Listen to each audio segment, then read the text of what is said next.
Hello and welcome to my channel. I am Stephanie. This is the Let Me Introduce You series.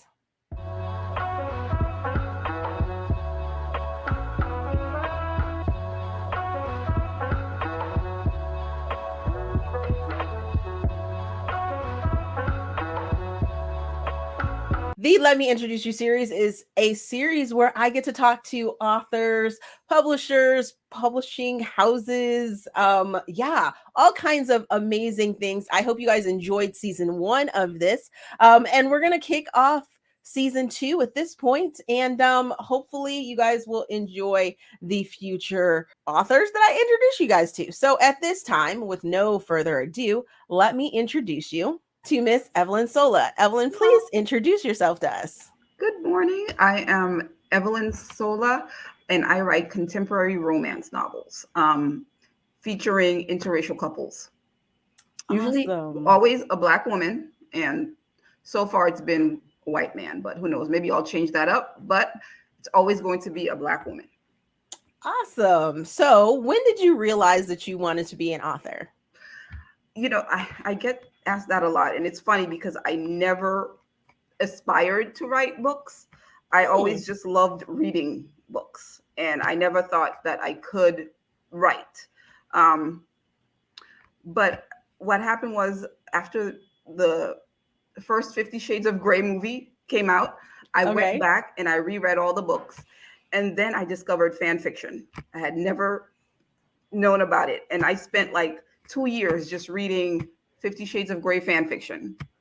And then, my husband and a couple of people like, well, if you're so obsessed with that, why don't you just write your own fan fiction? So I'm like, oh, okay. So that's how it started. I started writing 50 Shades of Grey fan fiction, and I got, good feedback. And then again, like, my husband's like, well, what now? Write your own stories. What, make your own book, write your own characters. And then he got me a couple of books on writing, and then that's how it started. Awesome. So are you traditionally published, independently published, or a hybrid of both? I am independently. All of my books are independently published. Okay. I've never even tried to go the traditional route. Really? Do you have any aspirations to possibly go traditional? In the beginning, I thought I would try. At first I'm like, I don't have the patience to send out letters and get rejections. So I'm just gonna, do it this way since that's an option. But, like now 10 books in, and, I like doing it this way. This is all I know. And you hear a lot of things, like you don't need to try to go to the traditional route anymore. So, and this works for me for now. That's amazing. So you said that you were a reader. You read 50 Shades of Grey.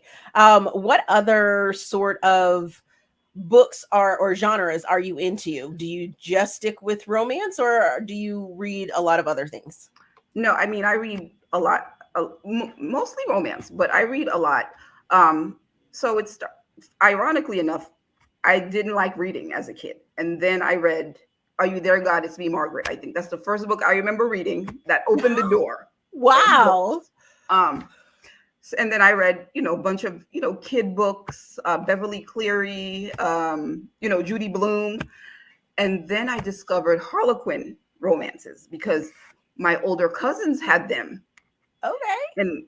And I didn't know. I'm like, oh my God, they have dirty parts in these. I was about 12 at that point. I'm like, they have dirty parts in these books.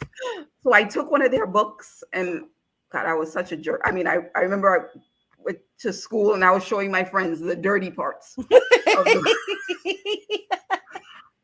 And so then I just started reading, those little Harlequin Presents books, because my cousins had those all over the house.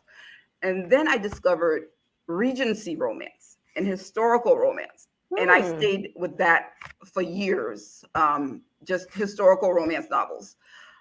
Then I was like, okay, then I got sick of romance. Then I started reading Stephen King and other authors for years. Then I came back to romance because, that's home. And then then it was contemporary, and I've been with contemporary romance since. And then, I go back and forth with other genres too, but romance is always home. I always come back home. Okay, I like it. I like it. So where do you find your inspiration for your characters and your books?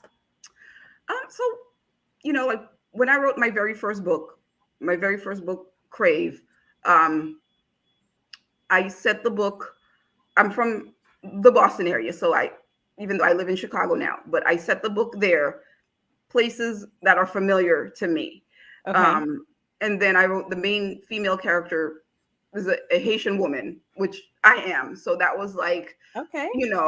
I'm like, okay, I can write that. I can write a Haitian family. That's what I grew up in. I could write her mother. Um, and and as I was thinking about, well, what can I do? I'm like, okay, I'll shake it up. I'll make the love interest a white man, because that's still, even in this day and age, right? People think that's taboo. I don't think it is, but Right.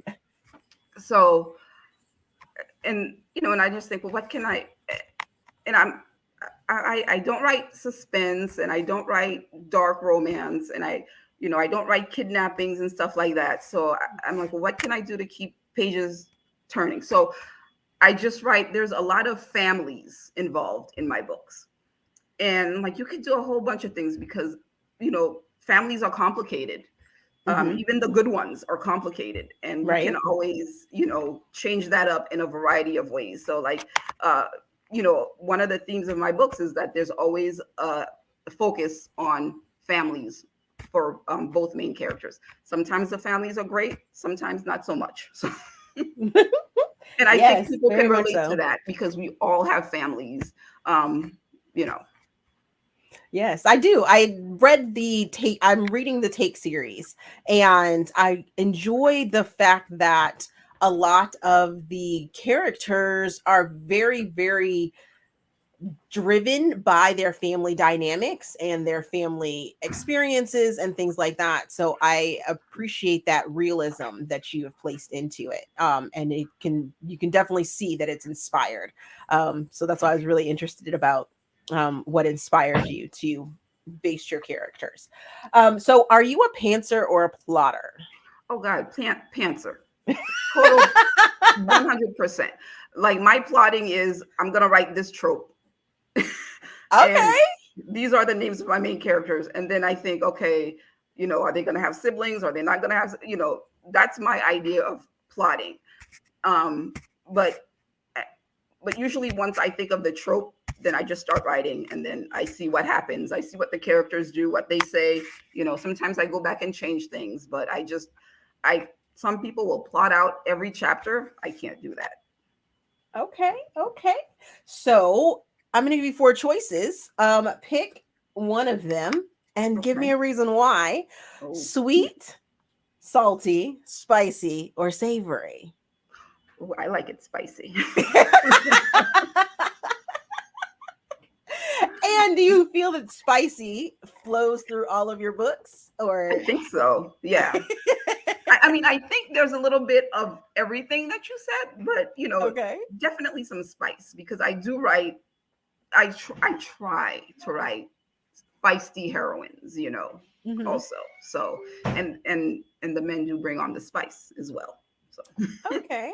So as I said, I read the Take series. Now, what inspired you, or what made you do the second book in that order? Because the first book is you're finding out about this family, or these two families that are sort of warring, I guess you could say. Would you say they're warring? I wouldn't say they're warring. No, they're not warring.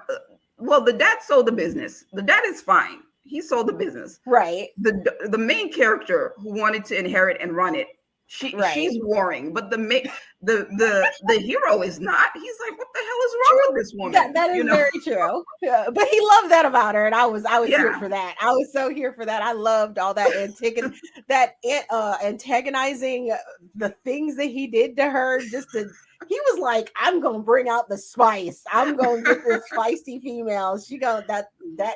It was such a fun ride to have him be so turned on by her feistiness. Was just so great to read.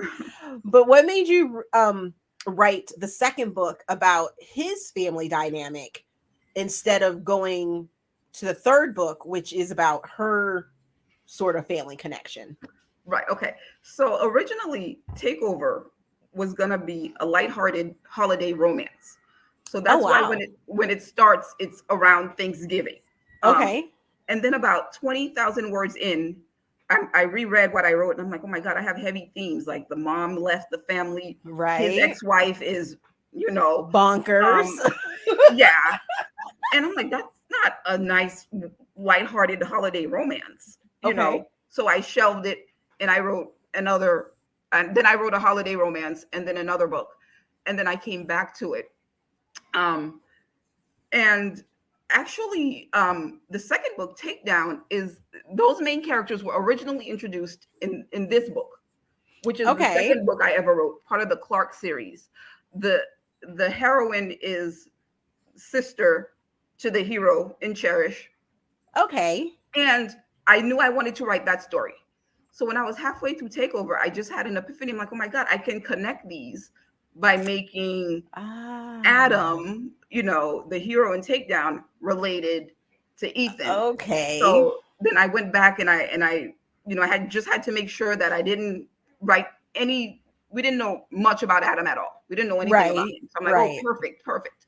So then I tied that together. I'm like, okay, I can write that. People already know these characters a little bit. And I didn't know that people would want Colt and Vicky like they did. So I just kept getting, for Takeoff, I just kept getting messages. Really? Are you going to write their story? You're going to write their story. I'm like, okay, I can. And then I realized, oh my God, I kind of wrote myself into a corner with them because I gave clues. Right. So That's why I was like, wait a second. We're moving. This is not the couple I was expecting. Yeah. So I gave clues. I'm like, oh gosh. So I had to fit their story in really a tight, time period. But it all worked out, in the end. Right. So because I did notice that in the beginning of Vicky and Colt's story, Takedown, correct? Mm-hmm. Yes. Okay. Take off. So there were parts of that story that were connected with the second book in that series. Right. And I was like, oh, okay, there's that. Yeah. Okay. So I just thought that was really, really interesting. And it kind of threw me off. And once I got to the end of that, and I noticed that it was connected to the Clark, to your Clark series, and I was like, oh, guess that's another book that I'm gonna have to go read, another series. But I am definitely enjoying myself on that note. So yes, I'm enjoying the series. So what would you say is your perfect writing environment? Quiet, like when nobody's home. but I mean, I think now, I don't have a workspace. Well, I do have a workspace, but I always just sit on the couch with my laptop on top of a pillow, and that's how I write. The TV could be on, the kids are in the background. I just tune all of that out now. So anywhere, I guess. Oh, wow. Okay. So how does diversity intertwine into your writing? You write interracially, so how does diversity intertwine in there?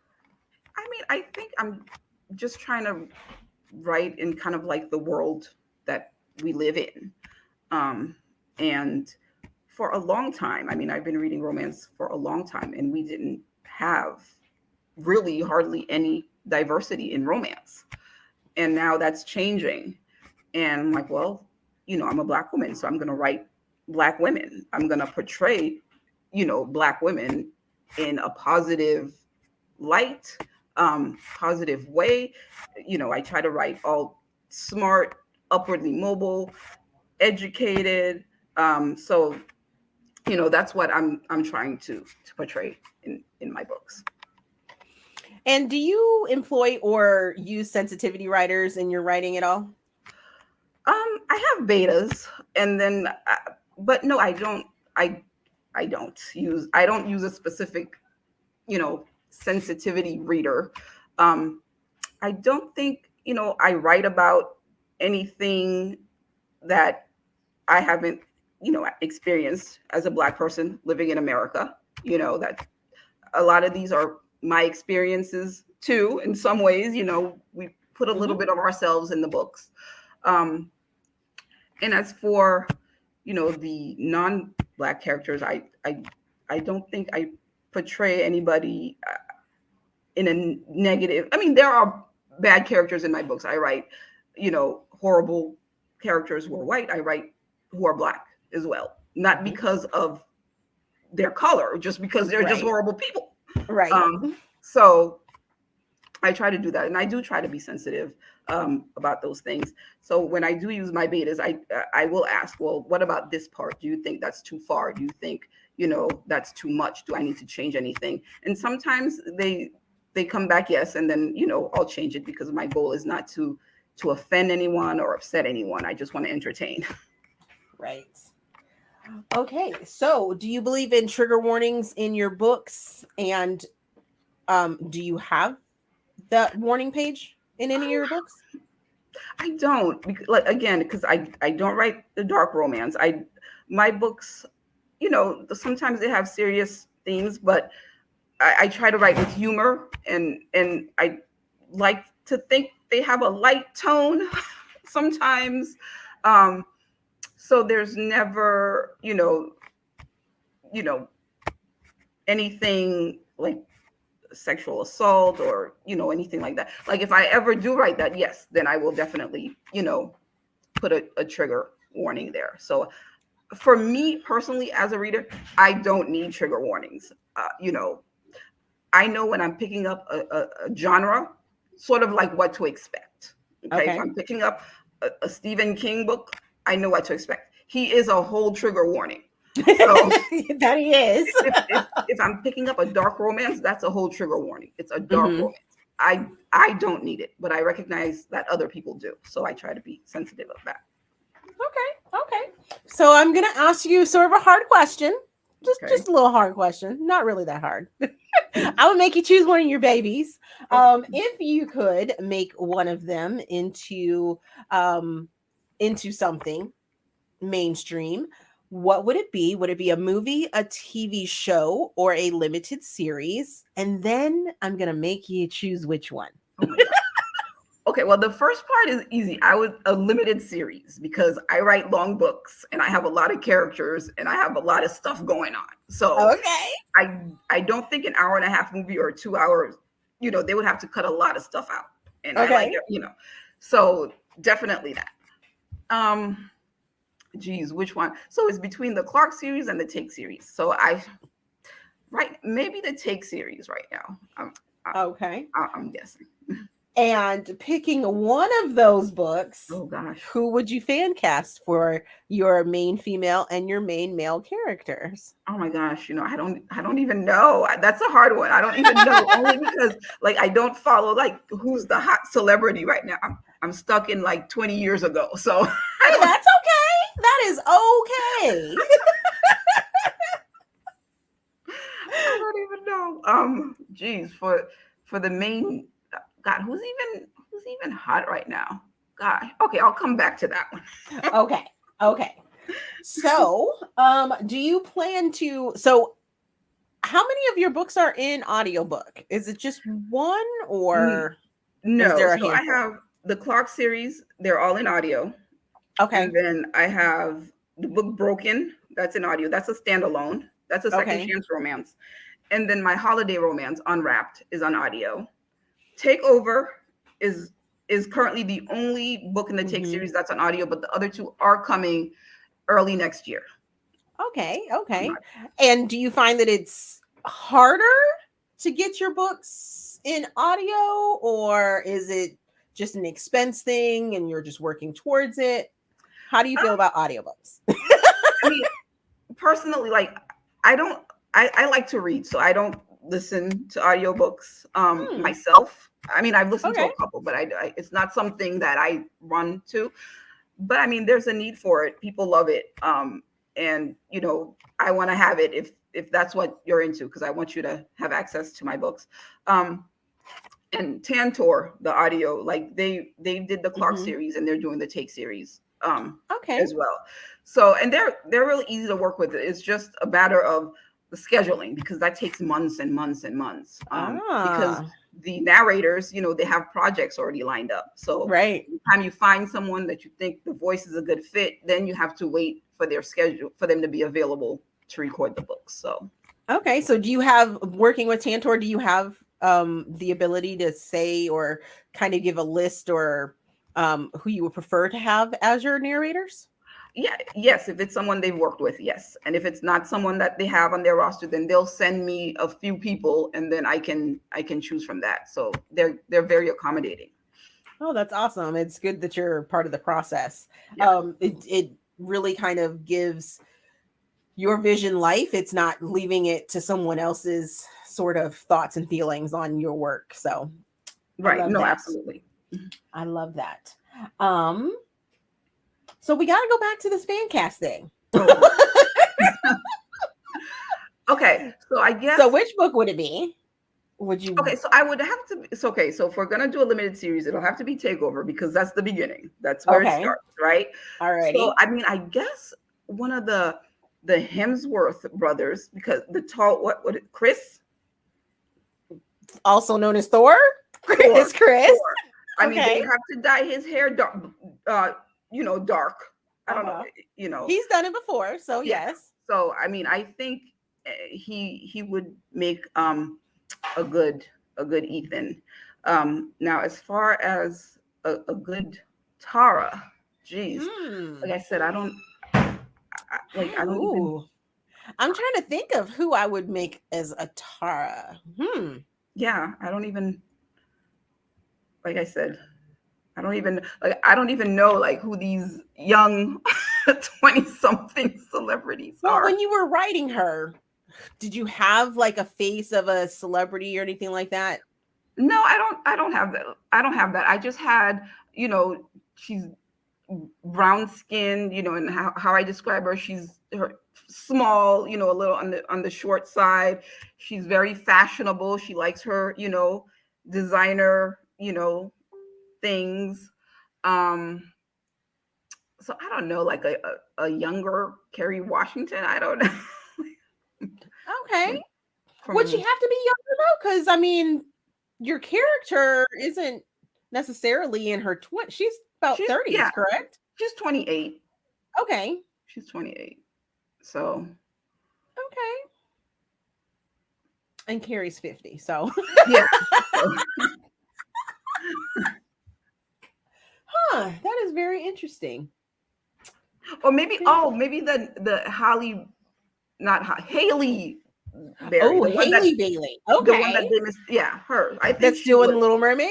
Yes. Okay. I mean, I think like she would fit that. Her appearance, with the coloring and everything. But you would have to bring the sass. So you would have to bring the sass. I think she'd be able to do that. Yeah. All righty. Well, we have gotten to our point where I have 4 random questions that I have not looked at, so please don't come for me ahead of time. I don't know what they are. They're interview decks, so some of them are funny and some of them are serious. But our first question is, if you could change one thing about yourself, what would it be? What is that? A physical thing or a anything? However you want to interpret that. I guess I wish I could be like more assertive, maybe. Okay. Like speak my mind more. Lose some of my filter. Wow. So really? Yes. Huh. Okay. How about a would you rather? Abolish war or find a cure for every type of cancer? Ooh, gosh. It's a hard one. I mean, I guess cancer, right? War is a choice. Cancer is not. So that is so true. Oh my goodness, that is so true. Yeah. Okay. All right. We're getting rid of cancer. Yeah. Okay. What is the weirdest thing you find attractive in a person? I don't know if it's weird, but I like somebody who's intelligent. Okay. That's not weird. That's not a good answer. That's not a good answer. Well, I mean, it depends. Like, do you find it attractive for them to be super, super smart, like NASA space exploration kind of nerdy smart, or with intelligence? Is that what you find attractive? No. Okay, here's that's probably like somebody nerdy, a little quirky, Okay. like a little odd, not crazy, but just like a little quirky, but A little quirky. happy in the skin that they're in. Okay. So with confidence as well, Yes, confidence and intelligence. Like I'm quirky and I know it and I own it. Okay, I'm here for that. Alrighty, last question. If you could have anything named after you, what would it be? Oh, geez. Anything named after me? I don't know. Maybe a purse. I'm into purses lately. So okay. Alrighty. I love it. So, final question. Can you give me a couple recommendations for books? You can be yours or someone else, an author that you are enjoying, that you think people need to, go out and check out. Well, I mean, I think everybody knows Kennedy Ryan is the go-to author for me. Super hot. Yes, love Kennedy. Everybody knows that. There are, so many Black authors that are, bringing on the romance. So there's Tiffany Patterson. There's a new author, Nikoyan Zhang, who's a very good friend of mine, very supportive. Okay. She has 2 books out. So definitely, try her stuff. There's probably everybody knows this, Sierra Simone. The woman gave me a priest fetish for months after reading Priest. Didn't she get us all with that? Yeah. Kenya Gori Bell, she writes about all types of men with their Black women. So she's fun too to talk to. Some of my favorites, as a matter of fact. Well, we have come to that time. Thank you, Evelyn, for joining me and letting us get to know you just a little bit better. And I hope more people will come out and check out your books. And if you're looking for my reviews of the Take series, they are up and or will be out, so that you guys can check out my feelings on them. And a huge thank you again to Evelyn. Well, thanks for having me. It was fun. You're welcome. Alrighty, as I said, that was Evelyn Sola. Her Take series is something that I have been reading for the last couple weeks, and I hope that you will check out those reviews, as well as check out her website down in the description box. As always, if you enjoyed this video, please give it a big thumbs up, subscribe to the channel. Also, there's a feedback form down in the description box so you guys can help me continue with my channel. There's an author interest form and a author suggestion form. If you like this format and want to see more, let me introduce you authors on this series. Thank you guys for watching, and I will see you in another video.